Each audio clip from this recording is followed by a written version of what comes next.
On this video, I'll be talking about overcoming procrastination. The first step is you want to make sure that you set new deadlines for yourself. And what I mean by that is this. If you have an assignment due at 11:59, right? A lot of times you might wait till 11 to even start on that assignment. And so, you might have had all day to work on it, but because it was due at 11:59, you waited till 11.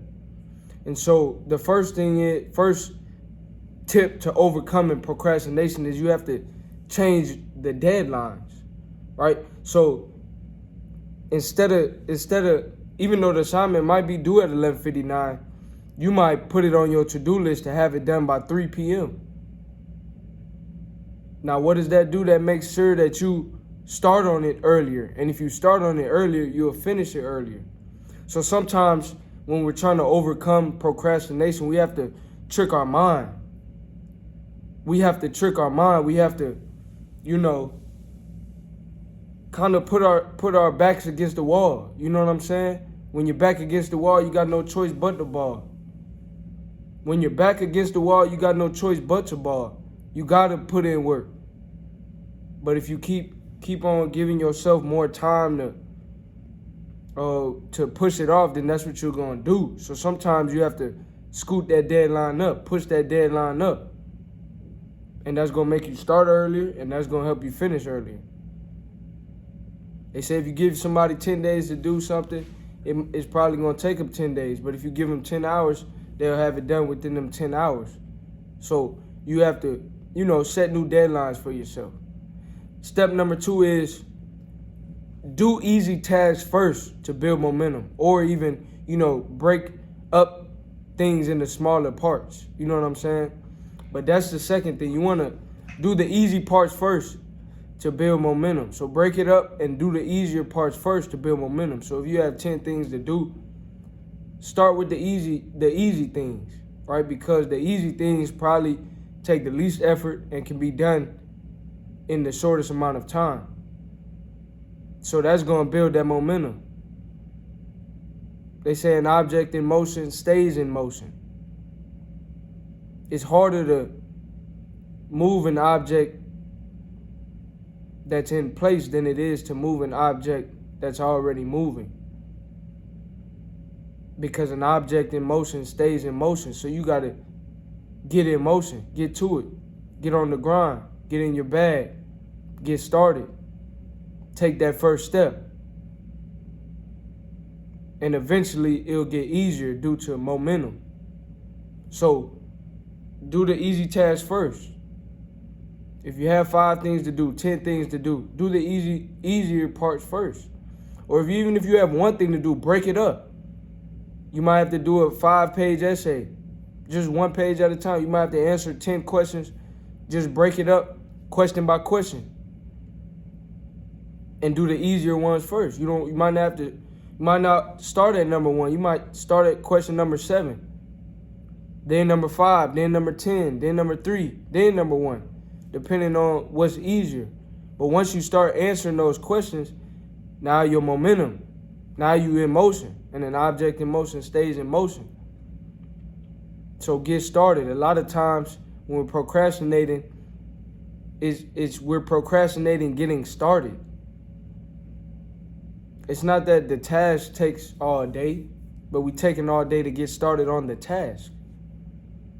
So when you do the easier parts first, it lowers that resistance that may be in place that's causing you to procrastinate even starting. But once you get started, a lot of times, you know what I mean, you'll enter that state of flow. Once you enter that state of flow, like I said, the object in motion stays in motion. Number 3 is you want to reward yourself, right? Set a reward for completing tasks. A lot of times we experience burnout because we don't reward or rest. We don't reward ourselves or rest. So we're working hard, we accomplish something, then it's next thing. Next. Then you go to sleep, you wake up, and now you don't even want to get started again because you didn't reward yourself. So now you got to go put in all this effort again. with no reward, you gotta give yourself a reward. And that reward is gonna change from person to person. You gotta do something that makes you happy, something that fulfills you, something that gives you that sense of gratification or satisfaction or fulfillment. That might be, you know what I mean, watching a movie, watching a TV show, going party with your friends. That might be, sleeping in an extra hour. That might be, more time on the phone with your significant other or whatever it is, you know what I'm saying? More time playing basketball with your partners or more time, scrolling on TikTok, whatever you like to do, you know what I'm saying? More time watching BigGameCham motivation, man. Whatever it is that is a reward for you, go do that. I like to watch podcasts. I watch podcasts like people watch TV shows. You know what I mean? I could watch, that every single day. And that's something I try to do, watch an interview or podcast, some sort of motivation or, knowledge, wisdom, understanding with a little bit of entertainment in there. That's what I like. You know what I'm saying? And I hope that, you can figure out what it is that's a reward for you.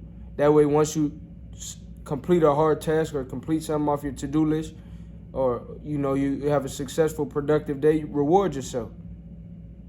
And number 4, last but not least, you want to make sure you eliminate or minimize distractions. Once again, it's not that these tasks take all day for us to complete. We take all day to even start on the task. That's procrastination. So one way to help, overcome that is to minimize distractions. If you know your phone is distracting from you even getting started on the homework or starting on that clothing brand, started on your making YouTube video, whatever it is, you got to turn your phone off. If you're in a certain environment with certain people that could be distracting you, you got to avoid those people, those things and situations and environments. So do what you have to do to minimize distractions. Whether it's people, things, places, do what you have to do to minimize and eliminate those distractions. And it'll make it easier for you to lock in on your goals, lock in on what you need to be locking in on. And so I'm going to summarize the points, I'm going to summarize the video. First thing is, number 1, set new deadlines. Trick your mind into, starting earlier by pushing the deadline earlier, scooting it up more. You know what I'm saying? The deadline may be 11:59, but you set a new deadline for 3 p.m. Now you'll get started. You won't get started at 11. You'll get started maybe at 1:30 or 2. Number 2, you want to do the easy task first to build momentum. An object in motion stays in motion. And if you have one task to do, just break it up into parts. Number 3 is you want to reward yourself. Set a reward for your hard work and dedication. That way you don't burn out. That way it's not so hard for you to keep on going. And now you procrastinate because you haven't rewarded yourself or rested. And last but not least, number 4, you want to eliminate distractions or minimize distractions to the best of your ability, whether that be people, places, things, situations, or environments. Do what you can to minimize distractions so you can lock in. If you enjoyed this video, like, comment, subscribe. Let me know what you would like to see next, and I'll catch y'all in the next video.